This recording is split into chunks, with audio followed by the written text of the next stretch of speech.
اللہ کے نبی نے 4 دعائیں مانگی، یا اللہ میری امت پہ تیرا ایسا عذاب نہ آئے جو انہیں ختم کر دے، اللہ نے کہا قبول ہے۔ یا اللہ ان پر کوئی زمینی ایسا عذاب نہ آئے جو انہیں ختم کر دے، اللہ نے فرمایا قبول ہے۔ یا اللہ ان پر کوئی دشمن ایسا نہ آئے جو انہیں مٹا دے، اللہ نے فرمایا قبول ہے۔ یا اللہ ان میں آپس میں اختلاف نہ ہو، تو اللہ نے فرمایا نہیں میرے محبوب، یہ قبول نہیں، اختلاف ہوگا۔ یہ پیپر ہو رہا ہے، امتحان ہے، امتحان میں ہم دیکھیں گے کون حدود پہ قائم رہتا ہے، کون حدود کو پار کرتا ہے۔ تو اختلاف اس کائنات کی لازمی چیز ہے، مذہب کے نام پر بھی ہوگا، سیاست کے نام پر بھی ہوگا، اور چھوٹی چھوٹی باتوں پر ہوگا، اور صحیح نیت کے ساتھ بھی ہوگا اور فساد کی نیت کے ساتھ بھی ہوگا۔ تو جب میرا اللہ کہہ رہا ہے اختلاف ہوگا، پھر کہہ رہا ولا تفرقوا، دیکھو تم اختلاف کرو لیکن فرقہ واریت کا شکار نہ ہو، مسلمان بن کے چلو، اللہ کے واسطے فرقہ واریت کی لعنت سے نکلو نکلو نکلو، یہ ختم نہیں ہو سکتے۔ ہاں ہم جڑ کے چلیں، اپنے اپنے مسالک پر چلتے ہوئے ایک دوسرے کو عزت دیں، احترام دیں۔ امت پہلے ٹوٹی پڑی ہے، دین کا کام کرنا ہے تو وہ کرنا جو تبلیغ والے کر رہے ہیں، کہ سب کو جوڑ رہے ہیں، سب کو محبت کا پیغام دے رہے ہیں۔ اگر منفی کام کرنا ہے تو گھر بیٹھ جانا، یا ہم سے تعلق توڑ دینا، ہماری نسبت ہمیں واپس کر دینا، پھر جو تمہاری جی میں آئے کرتے رہنا۔ بھائیو میرے عزیزو، اگر آپ اپنے آپ کو اہل حق سمجھتے ہو تو پھر آپ کی مثال ایک طبیب کی ہے، اور جو غلط راستوں پر ہے اس کی مثال ایک مریض کی ہے۔ اگر ڈاکٹر مریض سے نفرت کرے گا علاج ہو سکے۔ یہ سن 2000 میں ہم تھے عمرے پر نا، نئی صدی شروع ہو رہی تھی، تو میں سارے بچوں کو لے کے گیا، حرم اور رمضان کا ہی مہینہ تھا، رمضان میں ہی تبدیل ہو رہا تھا 100 سالہ۔ تو تراویح کے دوران وہ جو رات تھی اصل 31 دسمبر کی رات، مولوی یوسف صاحب کو پیٹ درد شروع، تو ہمیں تراویح چھوڑ کے نکلنا پڑا۔ میرے ایک دوست تھے کنگ عبدالعزیز ہاسپٹل میں ڈاکٹر، میں نے ان کو فون کیا، آج کل ادھر ہوتے ہیں لاہور میں نے کہا اس طرح بچے کو پیٹ میں درد ہے تو بہت زیادہ ہے، کہ میں ہاسپٹل آ رہا ہوں آپ بھی آ جائیں۔ تو میں اس کو لے کے گیا، تو لفٹ میں ہم تھے، تو اوپر ان کے جہاں کلینک تھا وہاں وہ لے جا رہے تھے۔ اب میں باپ ہوں، یہ بیٹا ہے، یہ ڈاکٹر ہے، تو اس کو آئی الٹی، تو میں ایک دم پیچھے ہٹ گیا، اور جو ڈاکٹر تھا اس نے اپنے دونوں ہاتھ آگے کر دیا اور ساری الٹی کو ہاتھوں میں لے لی۔ میں موت تک یہ منظر نہیں بھول سکتا، میں باپ ہو کے پیچھے ہٹ گیا کہ میرے کپڑے نہ خراب ہو جائیں۔ اس نے اپنی ڈیوٹی کا حق ادا کیا، اس کا تو وہ کچھ نہیں لگتا تھا، میرا لگتا تھا، اور میں پیچھے ہو گیا، وہ اس کا مریض لگتا تھا، تو اس نے طبیب ہونے کا حق ادا کیا، اس نے دونوں ہاتھوں میں پوری الٹی کو یوں لے لی، اور لفٹ کھلنے کے بعد جا کر اس نے اس کو بیسن میں ڈالا۔ اسے طبیب کہتے ہیں۔ تم کیسے بے وقوف طبیب ہو کہ مریضوں سے نفرت کرتے؟ تمہارے سامنے نبیوں کی سیرت ہی کوئی نہیں، تمہارے سامنے اکابرین امت کی سیرت ہی کوئی نہیں کہ میرے نبی سے بڑھ کر کسی کا مقام ہو سکتا ہے کہ قاب قوسین او ادنیٰ، اور پھر وہ پتھر کھا کے کہہ رہے ہیں نہیں نہیں میں بد دعا نہیں کروں گا، ان میں کوئی آئے گا ہی نہیں۔ اگر آپ تبلیغ والوں نے تھوڑی سی محبت دکھائی اور کیسے کیسے لوگ ہدایت پہ آ گئے۔ تو لمبے میں جو میرا اصلی ہوم ٹاؤن ہے، 200 سال سے طوائفوں کا محلہ چل رہا ہے، آج وہ سارا محلہ توبہ کر کے بیٹھا ہوا ہے، صرف پچھلے 10 سال کی محنت۔ میں نے ان کو جا کے بیٹی بنایا، میں کہ تم سب میری بیٹیاں ہو۔ اسی ایک لفظ نے ان کے آنسوں کیا ہچکیاں بجا دی کہ مولانا صاحب ساڈوں تو ساڈے پیو نہیں آتے، تو ساڈی بیٹی ہیں، تسی مولانا ہو کے آخر ہو، تسی میری بیٹیاں ہو۔ اس عزت نے ان سے توبہ کرواتی۔ میں نے ان کے وظیفے مقرر کیے، ایسے وظیفے نہیں ہیں کہ وہ بیچاری آسانی سے کھا سکتے کہ بیٹیوں تم گھر بیٹھ جاؤ اور دال روٹی کھا سکتے ہو، اس سے زیادہ بھی میری بھی اوقات نہیں ہے۔ تو اللہ کرے اللہ تمہارے گھر آباد۔ 2 لفظ محبت بھرے، پوری زندگی ان کی تبدیل ہوگی۔ طوائف کہنا کون سا مشکل کام ہے، کنجری کہنا کون سا مشکل کام۔ تم جانتے ہو کہ طوائف کو طوائف بنانے والے یہ کم بخت مالدار لوگ جو غریب کی بیٹیوں کو کی بولی لگاتے، ان کے سر پہ عزت کی چادر ڈالتے، ان کی شادیاں کرواتے، ان کے گھر آباد کرواتے، وجہ سے ان کی عزتوں سے کھیلا۔ اگر تم کبھی طوائفوں کی کہانیاں سنو تمہارے کلیجے پھٹ جائیں۔ ممبر پہ بیٹھ کے بیان کرنا تو بڑا آسان کام ہے، نشہ پلا کے گرانا تو سب کو آتا ہے، مزہ تو تب ہے کہ گرتے کو تھام لے سکے۔ میں جب طوائفوں کے بازار گیا تو مجھے پتہ چلا کہ کتنا مظلوم طبقہ ہے یہ۔ غریب کی بیٹی پیٹ کی آگ بجھانے کے لیے جسم بیچتی ہے، اور اس کے ماتھے پہ طوائف کا داغ لگتا ہے، اور اس بدبخت ذمہ دار پر چودھری کا پیسے ہی تاج سجا رہتا ہے، جس نے راتوں کو جا کر اس کی عزت کے سودے کیے، اس کی شادی بھی کروا سکتا تھا۔ وہاں کی طوائفیں بڑے بڑے ذمہ داروں کی بیٹیاں، میں وہیں پیدا ہوا، وہیں پروان چڑھا۔ تو اگر میں بھی ان سے نفرت کرتا، اگر ان 300 میں 100 ہی پکی ہو گئی، ایک بھی ہو گئی، تو میری ساری 50 سال کی تبلیغ ایک طرف اور ایک طوائف کا توبہ کر لینا ایک طرف۔ کہاں سے تم نفرت لے کر آیا؟ دکاندار گاہکوں سے نفرت شروع کر دے، دکان چلے گی اس کی. طبیب مریضوں سے نفرت کرے، کلینک چلے گا اس کا. تم کیسے بے وقوف اہل حق ہو جو اپنے آپ کو صحیح بھی کہتے اور جو غلط ہیں ان سے نفرت بھی کرتے. انہیں جہنم سے بچاؤ، ان کی جنت کا راستہ ڈھونڈو.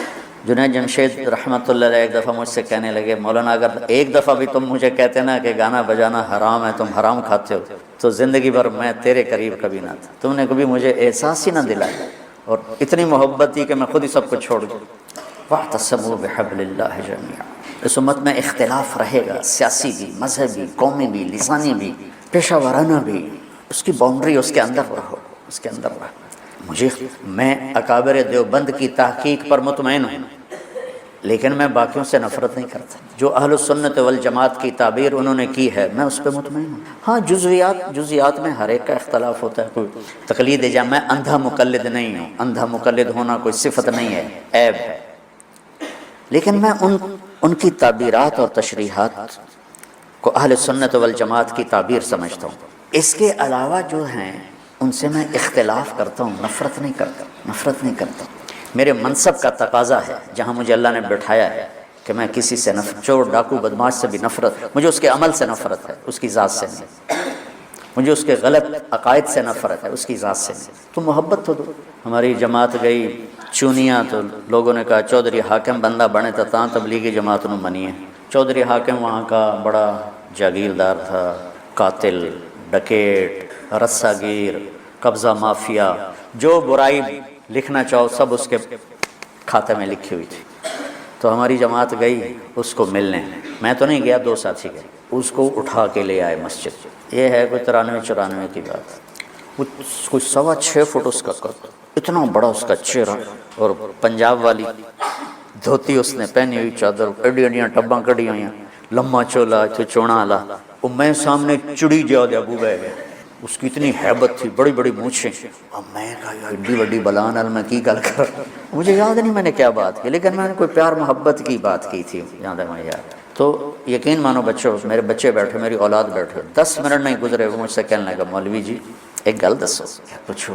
بس ایک شرک نہیں کیتا، باقی سارے گناہ کیتے، میری توبہ ہو جیسے. 10 منٹ کی محبت، قتل، ڈاکے، زنا، چوریاں، قبضے، زیادتیاں، اور 10 منٹ کی محبت کے بعد وہ مجھ سے میری بات کاٹ کے کہتا ہے مولوی جی ایک گل تو دسو، ایک شرک نہیں کیتا، باقی سارے گناہ کیتے، معافی ہو جیسے. اور اس 10 منٹ پر اس نے ایسی توبہ کی کہ واپس جا کے اس نے وہ مسجد کا دروازہ ملا اور سارے لوگوں کی زمینیں واپس کی، پیسے واپس کیے، غلط مقدمے اٹھائے، اور 6 مہینے بعد وہ مر گئے. موت سر پہ کھڑی تھی، اور اللہ تعالیٰ نے صرف اس کو محبت اور عزت دی، اور اس کی پوری زندگی کا رخ تبدیل ہو. تو گھروں میں بھی نفرتیں مٹاؤ، محبتیں پیدا کرو. صرف مذہبی اختلاف کی نہیں ہو رہی، چھوٹے چھوٹے رشتوں پہ لڑائی. میں نے رشتہ مانگا، مجھے رشتہ نہیں دیا، بس بات ختم. یہ بھی کوئی لڑائی کی چیز ہے؟ رشتے تو اللہ پاک کی طرف سے طے ہوتے ہیں. جاؤ دیکھو کہ بھائی بھائی میں نہیں بولتے. دیکھو جی میں رشتہ مانگا، رشتہ ہی نہیں دیتا. میں پیسے مانگے، میں نے انہیں قرضہ ہی نہیں دیتا. میں بیمار ہوئے، میں نے پوچھنا ہی نہیں آیا. ان کی بچی دی شادی آئی، اس نے کارڈ ہی نہیں بھیجے. اس پہ لڑائیاں ہو رہی. اور ہمارے دیہاتوں میں ہوتا ہے، جہاں قریبی ہوتا ہے نا تعلق، تو وہاں خود جاتے ہیں شادی پہ بلانے، اور جہاں ذرا اس سے کم ہو تو نوکر بھیجتے ہیں. جہاں عمومی سطح کا ہو تو وہاں پھر کارڈ بھیج دیتے ہیں ڈاک کے ذریعے. تو ایک شادی تھی، تو میں نے پوچھا اپنے چاچا مر گیا بیچارہ. میں کہا چاچا جی تسی گئے نہیں ہو؟ شادی آئی فلانے دی. کہ پتر میں اپنے پتر دی شادی کیتی آئی نا، تو میں انہوں نے آپ سدن گیا، تو انہوں نے نوکر گھلیا. ہوں میں جانا بھلا؟ میں نہیں جانتا. وہ آپ کیوں نہیں آئے مینوں سدن واسطے؟ میں نہیں جانتا. نہیں گیا چاچا، مر گیا اس لیے بتا رہا ہوں بیچارہ. یہ ہماری ثقافت ہے، یہ ہمارے اخلاق. یہ صرف کوئی مذہبی اختلاف کی بات نہیں کر رہا، چھوٹی چھوٹی باتوں پہ لڑائیاں، جھگڑے، فساد.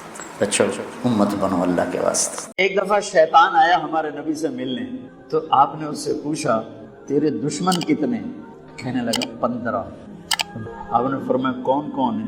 کہنے لگا پہلا تو تھوڑا ہی نمبر ہے، پہلا نمبر تو تھوڑے نال میرا لگو ہے. پھر کہنے لگا وہ مسلمان جو 24 گھنٹے باوضو رہتا ہے وہ میرا بڑا دشمن. جو باوضو رہتا ہے اور باوضو سوتا ہے، ایک فرشتہ اس کے لیے بندگی کا ثواب لکھتا رہتا ہے. خیر واپس آتا ہوں. میرے نبی نے فرمایا 4 باتیں لے لو اور دنیا بھی تمہاری آخر. ساری PIA زندہ ہو جائے، ساری اکانومی زندہ ہو جائے، ساری معیشت زندہ ہو جائے گی. 5 بھی نہیں, ایک انگلی بھی آپ نے نیچے کر دی, کہیے بس اتنی لے لو. حفظ امانت, صدق حدیث, حسن خلیقت, عفت فی تہمت. کیا خوبصورت. ساری زندگی کسی کو دھوکہ نہ دینا, دیانت داری. میرے ملک کے ادارے کیوں ڈوب گئے؟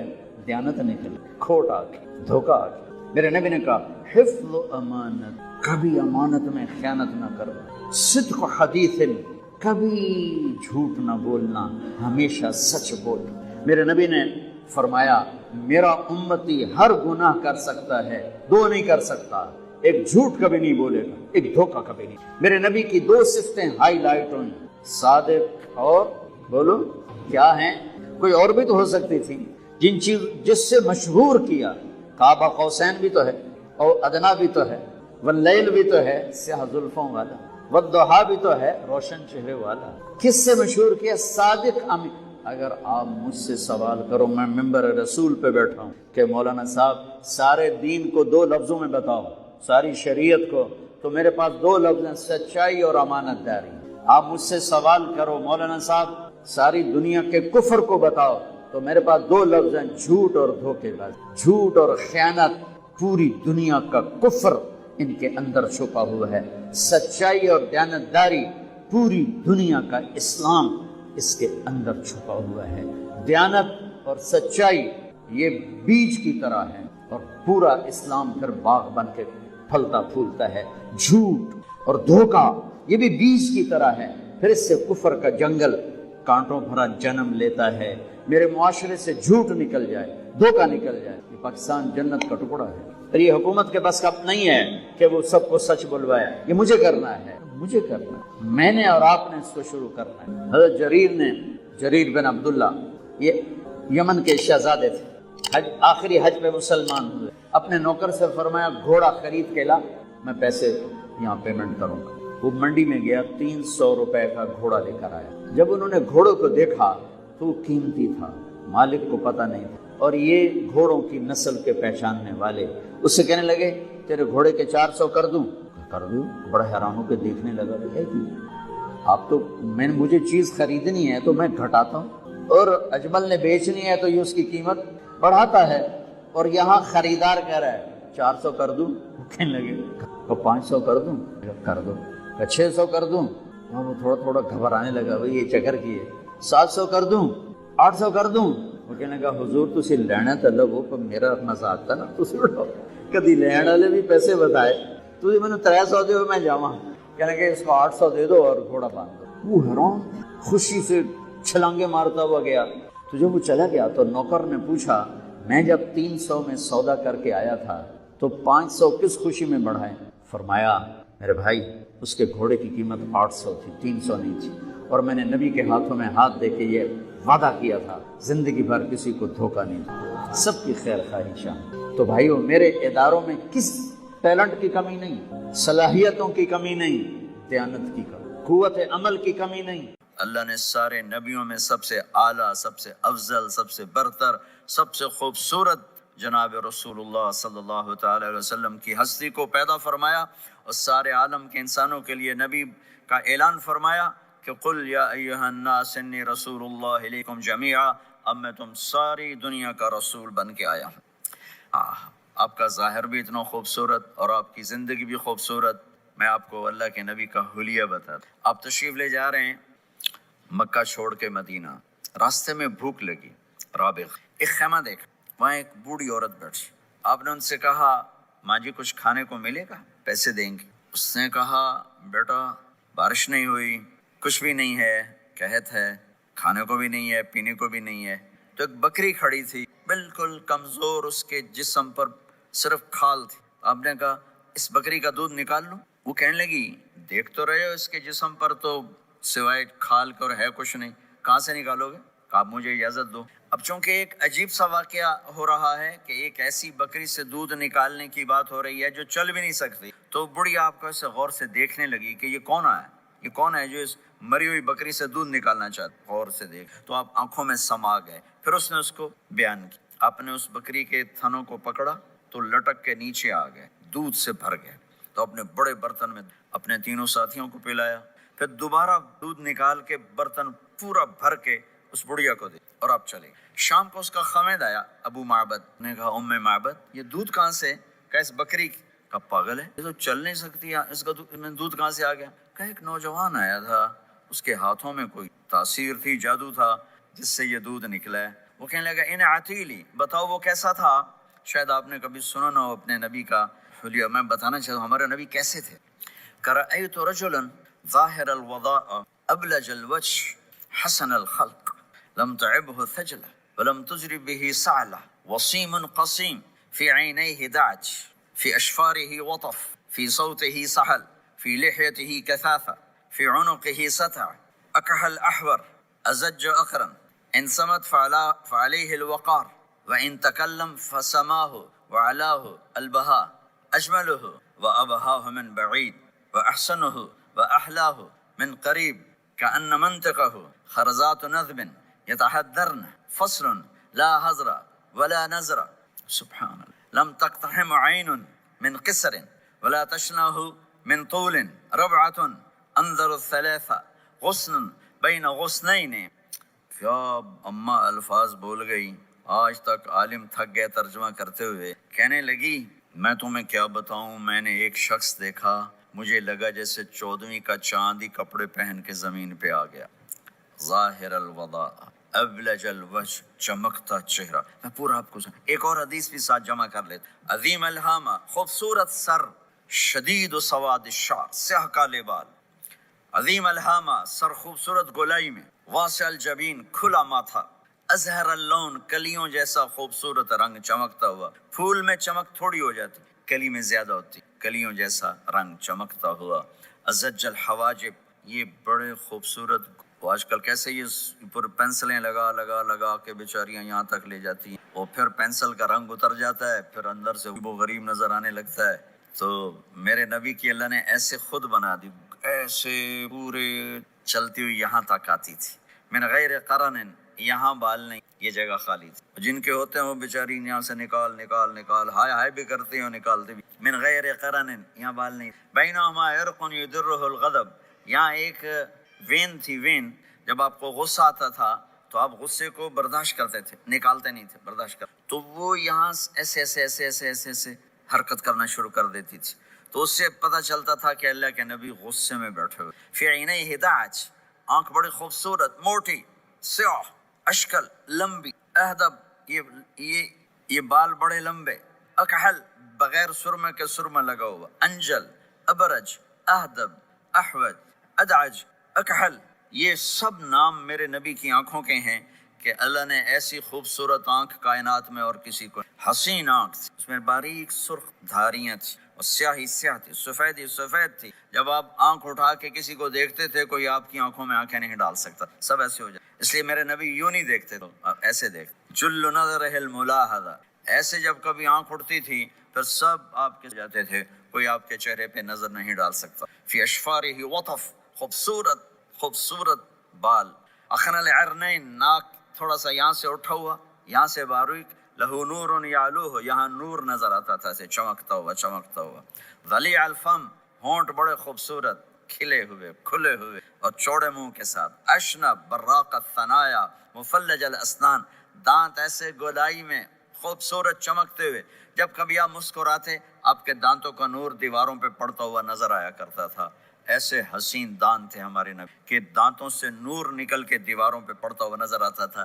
یہ 4 دانتوں میں تھوڑا فاصلہ تھا، باریک سا فاصلہ تھا، اس میں سے ایسے روشنیاں نکلتی تھی آپ کی مسکراہٹ کے دوران۔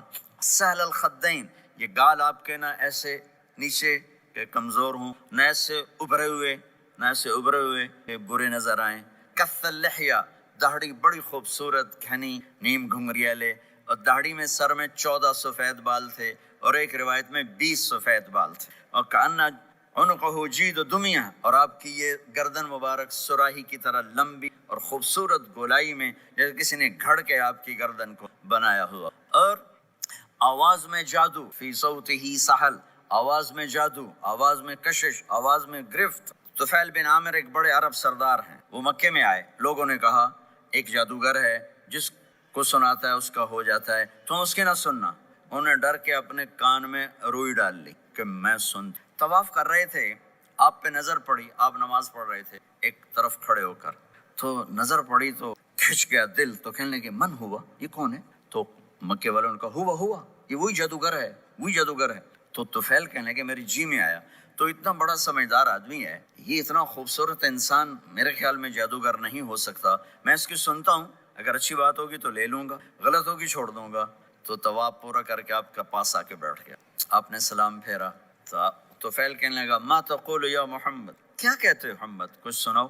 تو آپ نے چند جملے بولے، ان الحمد للہ احمدہ واستعینہ واؤمن بہ واتوکل علیہ من یہدہ اللہ فلا مضل لہ ومن یضللہ فلا ہادی لہ۔ تو وہ تڑپ گئے، میرے آپ کے لیے کوئی کشش نہیں ان کلمات میں ترجمہ بھی کر دوں تو کوئی کشش نہیں، لیکن وہ عرب سمجھنے والے، وہ کہنے لگا اعد فقط بلغنا قاموس البحر، ارے ذرا دوبارہ سنانا، تیرے ایک جملے نے 7 سمندر کا پانی پی لیا ہے۔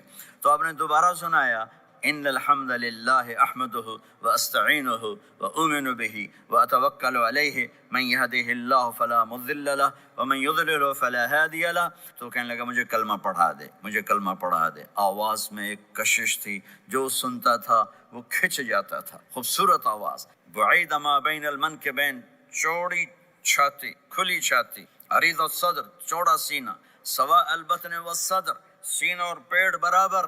میں معذرت سے کہتا ہوں، کتنے خواتین بھی مرد بھی، آپ سجے پاسے پیٹ کھبے پاسے، آپ کھبے پاس پیٹ کھبے پاسے، آپ سجے پاسے، دیکھتے ہیں وہ ادھر ہوں تو پیٹ ادھر ہو جاتا ہے، ادھر ہوں تو پیٹ ادھر ہو جاتا ہے، جو ہنستے میں پیٹ ہے کرتا ہے، زبان سے نہیں، وہ پیٹ سے ہنستے گڑ گڑ گڑ گڑ گڑ۔ تو میرے اللہ کو انتہائی ناپسند ہے موٹا، چاہے عورت ہو چاہے مرد ہو، اور مولوی موٹا تو سب سے برا لگتا ہے۔ بھائی احتیاط سے کھاؤ، اللہ تعالیٰ نے کھانے کے لیے نہیں پیدا کیا ہے، اللہ نے کسی کام کے لیے پیدا کیا ہے، تو کھانے پینے کا وقت اللہ نے آگے رکھ دیا ہے، خوب ڈٹ کے کھا لینا، حلال بھی کھاؤ احتیاط سے بھی کھاؤ، کلو واشربوا ولا تسرفوا۔ اور اللہ تعالیٰ نے کھانے کا والتین والزیتون وطور سینین وهذا البلد الامین، اللہ نے اعلیٰ ترین غذا کی قسم اٹھائی، اور اس میں ذائقہ نہیں دیکھا، نہ انجیر کا ذائقہ ہوتا ہے اتنا اچھا، اور زیتون تو ویسے ہی کڑوا ہوتا ہے۔ تو یہ اللہ تعالیٰ سموسے پکوڑے کی قسم بھی کھا سکتا تھا، مجھے سموسے کی قسم، مجھے پکوڑے کی قسم۔ تو اللہ نے ہمیں کھانے کا سلیقہ بتایا، طریقہ بتایا کہ اپنے یہ بوفے نہ کرو، بوفے 50 چیزیں پلیٹ میں ڈال لی ہیں اور پھر لگے ہیں جانوروں کی طرح کھاتے ہی جا رہے ہیں، کھاتے ہی جا رہے ہیں، کھاتے ہی۔ میرے نبی ایک وقت میں 1 سالن کھاتے تھے، 1 2 کبھی نہیں کھائے، 1۔ اور زندگی بھر میرے نبی نے باسی کھانا نہیں کھایا، صبح کا پکا شام نہیں کھایا، شام کا پکا صبح نہیں کھایا، صرف ایک دفعہ حج کے موقع پر ام ہانی حضرت علی کی بہن مکہ میں، ان کے گھر باسی روٹی کے 2-4 لقمے لیے، ورنہ صبح کا پکا ہوا شام نہیں کھاتے تھے، یا تازہ یا فاقہ، یا تازہ یا فاقہ، تمہاری طرح نہیں 8 دن کا پکا کے فریج میں ٹھوک دیتا ہوں، کڈی رکھو تو کھاتی رہو، یہ کیا، یہ بھی کوئی زندگی؟ 8 دن کا پکا کے کٹھا ہی ٹھوک، اب نکال کے بیگم اپنے ٹائم پہ گرم کر کے کھا رہی، میاں صاحب اپنے ٹائم پہ گرم کر کے کھا رہے ہیں، اب پہ برتن صاف کیتی جاندے ہیں، اب پہ کینیڈا، پتہ نہیں کیا پڑا کینیڈا۔ میں انگلینڈ گیا تو میرے بڑے اچھے دوست ہیں، وہ کہنے کہ مولانا میں نئی گاڑی لایا ہوں، آپ کو اس میں بٹھانا ہے۔ کہ اچھا کتنے کی؟ کہنے کا 2.5 لاکھ پاؤنڈ کی ہے، 2.5 لاکھ پاؤنڈ۔ میں نے کہا اس کا ڈرائیور کون ہے؟ کہا جی ڈرائیور تو ہم خود ہی ہوتے ہیں۔ میں نے کہا پھر ہماری سوزوکی اچھی ہے جس پر ڈرائیور رکھا ہوتا ہے، صاف بھی کرتا ہے بٹھاتا بھی ہے، تم اچھے 2.5 لاکھ پاؤنڈ کی گاڑی لی ہے، ٹائر بھی خود دھو رہے ہو اور اس کے میٹ بھی خود صاف کر رہے ہو نکال کے، ابھی بیگم نے برتن بھی تم سے صاف کروانے ہیں، وہ الگ سے کام ہے۔ میرے نبی سواء البطن والصدر، میرے نبی کا سینہ اور پیٹ برابر تھا، سبت القصد، بالکل ایسے سیدھا قد، بالکل، اور کبھی زندگی بھر پیٹ بھر کے کھانا نہیں کھایا، صبح کھایا شام نہیں کھایا، شام کھایا صبح نہیں کھایا، جان بوجھ، اور جب کھایا تو چند لقمے۔ دقیق المسربہ، یہاں بالوں کا تار تھا، ناف پہ آ کے ختم ہوتا تھا، باقی سارا جسم انور المتجرد، چمکتا ہوا جسم تھا، چمکتا ہوا۔ راہ بر راہا، یہ ہتھیلی کشادہ، شسن الکفین والقدمین، یہ جگہ اور پاؤں کی یہ جگہ، اس پر گوشت خوبصورت، مسیح القدمین، اس طرح تھا کہ یہ رگیں نظر نہیں آتی تھی، اور جو حصہ آپ کا کپڑوں سے باہر نظر آتا وہ نور نور چمکتا چمکتا نظر آتا تھا. اور اذا زال زال قلعا، آپ پورا قدم یہ ایسے نہیں کہ آپ پورا ایسے، اور یقارب الخطا، قدم چھوٹا چال میں تیزی، ایسے لمبے قدم نہیں اٹھاتے تھے، چھوٹا قدم لیکن اس میں تیزی بہت. یمشی تکفیا، ذرا کندھے جھکا کے چلتے تھے، اکڑ کے زندگی بھر نہیں چلے، یوں چلتے، تھوڑی گردن بھی جھکی ہوئی، تھوڑے کندھے بھی جھکے ہوئے، اور عاجزی، اور ہمیشہ سلام میں پہل فرماتے تھے، جس کو بھی ملتے تھے سلام میں پہل ہوتی. اور اتنے عالی اخلاق تھے، کبھی کسی کو یوں کر کے نہیں بلایا، ہمیشہ یوں کر کے اشارہ کر کے، پورے ہاتھ کا اشارہ کر. اور جب کبھی آپ کو دائیں بائیں سے کوئی بلاتا یا رسول اللہ، تو اب یوں نہیں کرتے. میں یوں کہوں، مجھے فوزان کہتا ہے مولانا صاحب تو میں اتنا ہی کروں گا. جی فرمائیے. کوئی ادھر سے ہوگا تو پر اپنے نبی کے اخلاق دیکھو، یہاں سے کسی نے آپ کو یا رسول اللہ، تو آپ یوں نہیں کرتے تھے، آپ یوں کرتے تھے، پورا اس کو سینہ دیتے تھے. کوئی ادھر سے بولا تھا یا رسول اللہ، تو آپ یوں نہیں کرتے تھے، آپ پورا ایسے مڑتے تھے، پھر کہتے تھے جی فرمائیے، پورا سینہ دیتے تھے اس کو. اور پھر کوئی کہتا آپ سے بات کریں تو اب یوں، آپ سے بات کرنی اب یوں، جب تک وہ بات ختم نہیں کرتا تھا آپ اس. اور جب کسی کی بات سنتے تھے تو بالکل اس کو چہرہ دیتے. یہ موبائل نے ہمارے اخلاق برباد کر. بچہ ماں سے بات کرتا ہے، وہ بیٹھی موبائل دے، ہاں بولو کیا کہتے ہو، سن رہی ہوں، بولو بولو سن رہی ہوں. آنکھیں ادھر ہوتی ہیں اور کان ادھر ہوتے ہیں. یہ جس سے بھی آپ ایسا کرو گے آپ نے اس کے دل کو تباہ کر کے رکھ. توجہ فرمائیے، ہمارے اردو میں کہتے ہیں توجہ، تا ہٹا دو تو نکلتا ہے وجہ، چہرہ. اپنا بوتھا شریف میری طرف کرو، مجھے عزت دو، میری آنکھوں میں آنکھیں ڈال کے بات کرو. آپ کو صحیح سچا واقعہ سناؤں. ہمارے فیصل آباد میں ایک خاتون اسکول ٹیچر تھی، پیپر چیک کر رہی تھی تو رونے لگی مارکنگ کرتے ہوئے. تو ان کے ہسبینڈ نے پوچھا کیوں روئی ہو، تو اس نے ایک پیپر نکال کے دے دیا کہ اس کو پڑھو. تو اس میں ایک سوال تھا کہ بچوں سے کہ آپ کیا بننا چاہتے ہیں. تو بچے نے لکھا تھا میں اسمارٹ فون بننا چاہتا ہوں، کہ میں دیکھتا ہوں کہ میری ماں اور میرے جو فادر ہیں وہ مجھے اتنا توجہ نہیں دیتے جتنا اپنے فون کو توجہ دے. میں ان سے بات بھی کروں تو اپنے فون میں لگے ہوتے ہیں اور اسی میں لگے مجھ سے بات کرتے ہیں. مجھے میرا جی چاہتا ہے میں بھی اسمارٹ فون. تو ان کے خاوند نے پوچھا تو کیوں روئی ہو، کہ یہ تیرے میرے بیٹے نے لکھا ہے. یہ اوپر تو رول نمبر تھا نا، ان کو تو پتا تھا کس کا رول نمبر ہے، باپ کو نہیں پتا تھا. کہ یہ تیرے میرے بیٹے نے لکھا ہے کہ میں اسمارٹ فون بننا چاہتا ہوں. تو یہ ضرورت کی چیز ہے. لیکن اب آپ تو اپنا کلچر بھول گئے. مراسی بڑی ایک عالی شان قوم ہوتی ہے ہمارے پنجاب میں، تو وہ ہماری پنجابی کی مثال ہے میراسیاں دا پتر جمع انہیں چوم چوم کے مار چھڑیا. تو یہ اسمارٹ فون نے تمہیں ٹوائلٹ میں بھی فارغ نہیں رکھا، ٹوائلٹ میں بھی سودے کر رہے ہوتے ہیں بیٹھے ہوئے. تو ہر چیز کی ایک ترتیب ہے. میرے نبی جب کسی کی سنتے تھے تو پوری طرح متوجہ ہوتے، چھوٹے کو بھی عزت دیتے تھے، بڑے کو بھی عزت دیتے. تو میرے اور اللہ کے درمیان جناب رسول اللہ صلی اللہ تعالی علیہ وسلم کی ہستی، یہ واسطہ ہیں، یہ رابطہ ہیں کہ مجھے اپنی زندگی میں ڈھلنا ہے اس محبوب کے طریقے میں جس سے میرے اللہ نے پسند کیا. فلا وربک، یہ قرآن کی پہلی قسم ہے. والعصر، یہ قرآن کی آخری قسم ہے. فلا وربک لا يؤمنون حتى يحكموك فيما شجر بينهم ثم لا يجدوا في انفسهم حرجا مما قضيت ويسلموا تسلیما. مجھے قسم ہے میرے محبوب آپ کے رب کی. سبحان، یہ قرآن کی سب سے خوبصورت قسم ہے اور اظہار محبت میں سب سے عالی شان قسم ہے کہ اللہ تعالیٰ یوں کہہ رہا ہے اے میرے محبوب مجھے آپ کے رب کی قسم. خود ہی قسم اٹھاتا ہے اور انداز ایسے ہے جیسے قسم اٹھانے والا کوئی اور ہے اور رب محمد کوئی اور ہے. یہ اظہار محبت کی آخری شکل ہوتی ہے کہ قسم اٹھانے والا اپنے آپ کو دو بنا دے. مجھے آپ کے رب کی قسم. کینیڈا والوں کو بتا دیں جب تک آپ کے طریقوں پر نہیں آئیں گے میں انہیں قبول نہیں کروں گا. اللہ کے نبی کو راضی کرنا، ان کے خوشی کو حاصل کرنا. ایک صحابی آئے، یا رسول میرا پڑوسی ہے، اس کی کھجور ایسے ہو کر میرے گھر کے صحن میں اس کے چند آتے ہیں شاخیں، جب پھل لگتا ہے وہ گر جاتا ہے تو میرے بچے اٹھاتے ہیں تو ادھر سے دوڑ کے آتا ہے، ان کے منہ سے کھجور نکال لیتے. آپ اسے کہیں کہ بچوں پہ اتنی سختی نہ کرے. آپ نے اسے بلایا، وہ منافق تھا. آپ نے اسے بلا کر کہا کہ یہ کھجور مجھے دے دو اور اس کے بدلے جنت میں مجھ سے ایک کھجور. وہ کہنے لگا یا رسول اللہ یہ مجھے اور میرے بچوں کو بڑی پسند ہے، کوئی اور ہوتی تو میں دے. اب چپ ہو گئے، وہ چلا گیا. ایک صحابی بیٹھے تھے ابو الدحدہ، یا رسول اللہ میں لے دوں، مجھے آپ وعدہ کرتے ہیں، مجھ سے وعدہ کرتے ہیں آپ مجھے جنت میں لے کر دیں گے؟ آپ نے کہا ہاں. تو پیچھے پہنچ گئے. کہنے لگے بھائی کھجور کا سودا کرو. کہا جاؤ میں نے اللہ کے نبی کو نہیں بیچی، تمہیں کیسے بیچ دوں؟ کہنے لگے جو تیرے منہ میں آتا قیمت مانگو. کہنے لگا اپنا باغ مجھے دے دے, کھجور لے لے. باغ میں 600 کھجوریں. تو کہنے لگا پکی بات ہے کہ چلو باغ تیرا کھجور میری. انہوں نے کہا ٹھیک, مجھے اور کیا چاہیے. 600 کھجوروں کا باغ. دوڑے دوڑے آئے, یا رسول اللہ میں نے کھجور خرید لی, آپ اب اس کو دے دیں. ہم نے کہا انہیں مجھے تو دینی, تو انہیں کیسے دے دی؟ کہا جی میں نے پورا باغ دے دیا اور کھجور اس سے لے لی 600 کھجوروں کا. آپ نے کہا ہمارا پچھلا سودا کینسل, پہلے تھا 1 کھجور لے کر دوں گا, اب تیرا میرا سودا یہ ہے کہ تیرے لیے جنت میں بے شمار باغات بھی مل گئے اور تیرے لیے گھر بھی تیار ہو گئے. کم من عزق رداح ودار فیاح لأب الداح داہا. انہوں نے وہیں سے چھلانگ لگائی اور دوڑے دوڑے باغ گئے. اندر نہیں گئے, باہر سے کھڑے ہو کر کہا ام الدہدہ باہر آ جاؤ, ہم نے یہ باغ اللہ اس کے رسول کو دے دیا.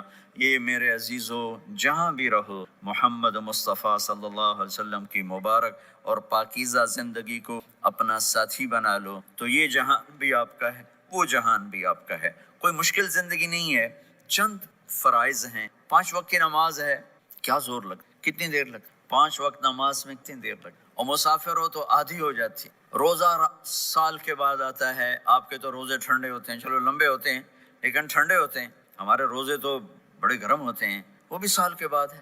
اس میں بیمار ہو جاؤ تو معاف ہے, سفر میں ہو تو معاف ہے, بعد میں رکھ لیں. زکوٰۃ وہ مالدار پر ہے, حج مالدار پر ہے, غریب پر نہ زکوٰۃ ہے نہ حج ہے, تو پیچھے صرف ایک نماز رہ جاتی. نماز ایک ایسی دولت ہے جس کے بارے میں کوئی گنجائش نہیں ہے کہ اسے ہر حال میں ادا کرو.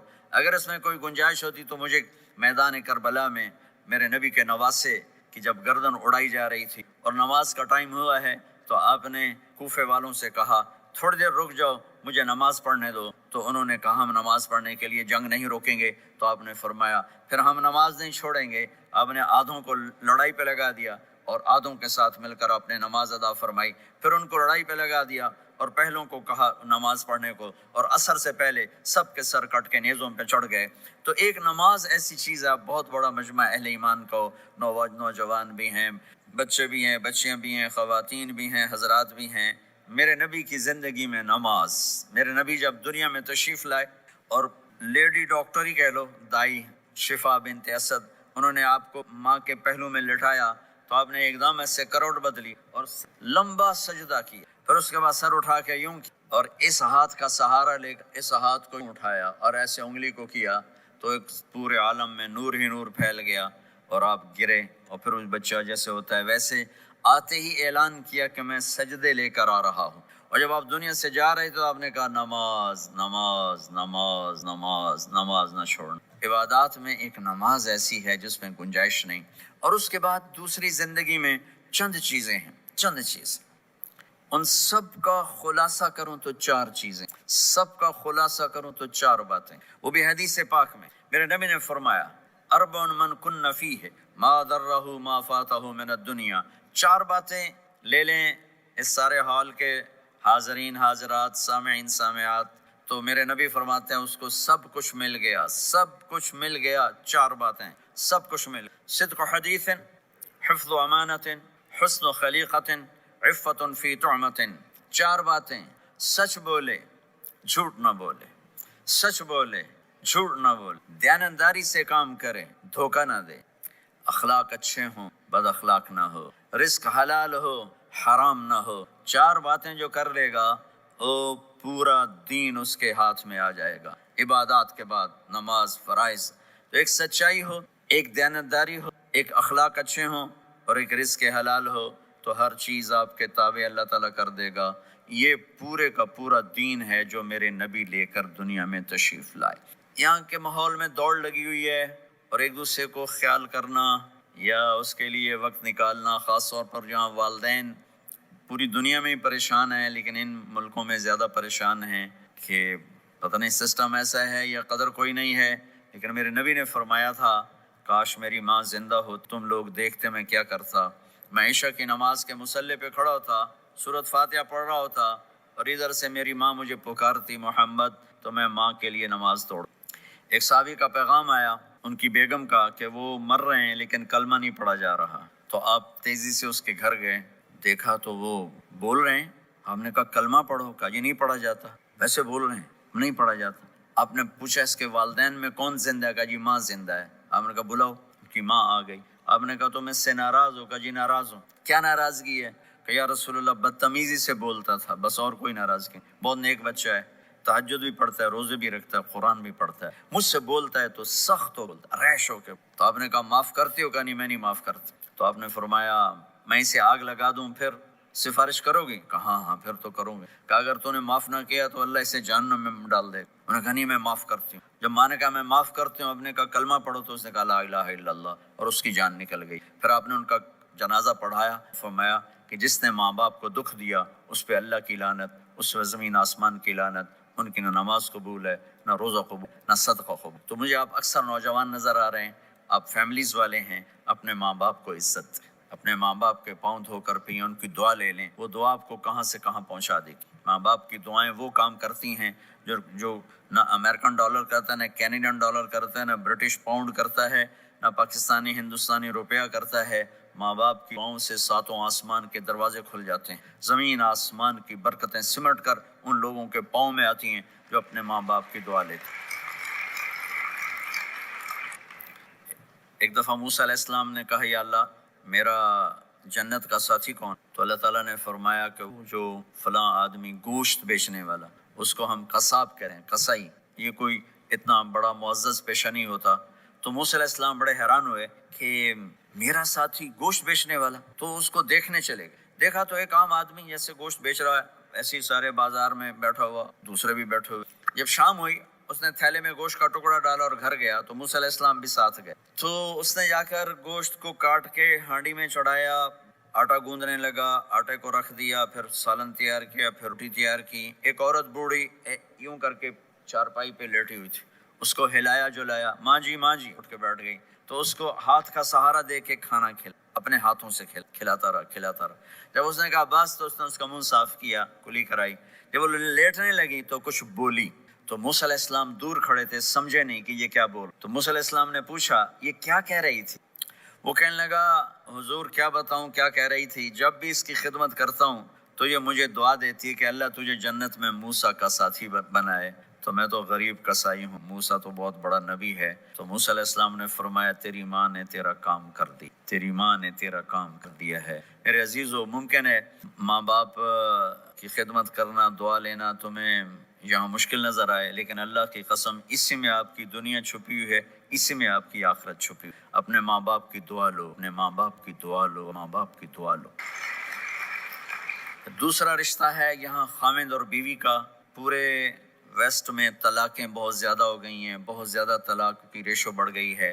یہ سب سے خوبصورت رشتہ ہے، سب سے عالی شان رشتہ ہے، اور اللہ کے نبی نے فرمایا سب سے بہترین انسان وہ ہے جو بیوی کے ساتھ اچھا سلوک کرتا ہو۔ اور آپ کو ایک عجب حدیث سناؤں، سب سے پہلے جو چیز قیامت کے دن میری نیکیوں اور برائیوں کو تولنے کے لیے جب اللہ ترازو لگائے گا، تو سب سے پہلے جو چیز تولنے میں رکھی جائے گی وہ میرا بیوی کے ساتھ سلوک تولا جائے گا، اور بیوی کا خاوند کے ساتھ سلوک تولا جائے گا۔ یہ وہ رشتہ ہے جس کو سب سے پہلے جنت میں بنیاد رکھی گئی۔